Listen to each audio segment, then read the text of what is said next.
નમસ્કાર, ડીટીવી ન્યૂઝમાં આપ સૌનું સ્વાગત છે। દાહોદ જિલ્લાના લીંબડી ગામમાં છેલ્લા 6 દિવસથી હડતાળ પર બેઠેલા સફાઈ કામદારોના પ્રશ્નોનું આખરે સમાધાન થયું છે। ગ્રામ પંચાયતના પ્રાંગણમાં યોજાયેલી બેઠકમાં ટીડીઓ, તલાટી અને માજી સરપંચની ઉપસ્થિતિમાં તમામ સમસ્યાઓ પર ચર્ચા કરવામાં આવી હતી। જી, આજે લીંબડી ગ્રામ પંચાયતની અંદર કલેક્ટર શ્રી તથા ટીડીઓ સાહેબ શ્રીને આજે ઘણા ગામના મોભી આવ્યા હતા, જેથી કરીને લઘુત્તમ વેતન પ્રમાણે એ લોકો આપવા સહેમત થયા છે અને હવે પછી પગાર લઘુત્તમ વેતન પ્રમાણે મળશે તેવી રીતે આશા રાખી છે અને સોમવારે લખાણ પાત્ર કરવા માટે એ લોકો તૈયાર છે, જેથી કરીને જે હડતાલ ચાલતી હતી એને સમિતિ લેવામાં આવી છે। બેઠકમાં નિર્ણય લેવામાં આવ્યો કે સરકારના નિયમો મુજબ સફાઈ કામદારોને લઘુત્તમ વેતન આપવામાં આવશે। આ નિર્ણયથી સફાઈ કામદારોમાં ખુશીની લાગણી પ્રસરી ગઈ હતી।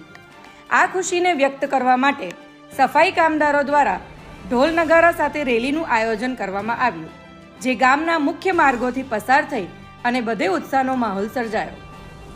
આ ઘટનાએ સાબિત કર્યું છે કે ચર્ચા અને સહકારથી મોટા પ્રશ્નોનું સરળતાથી ઉકેલ લાવી શકાય છે। આ નિર્ણય લીંબડી ગામ માટે એક મહત્વપૂર્ણ અને પ્રેરણાદાયક પગલું સાબિત થશે। જય ભીમ।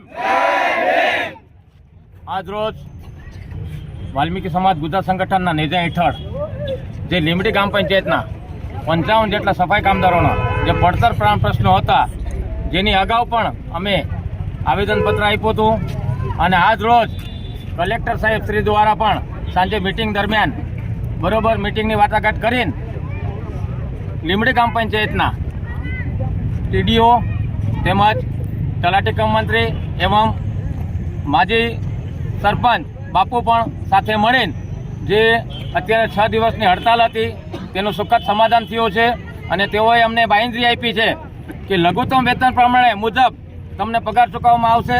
તમામ જે અમારી ડિમાન્ડો હતી તે પણ આજ રોજ તેમને પૂરી કરી છે, એટલે આજ સમસ્ત વાલ્મીકી સમાજ ગુજરાત સંગઠનના જે લીંબડી કામદારો છે, સફાઈ કામદારો, તેમને આનંદની લહેર આવી ગઈ છે।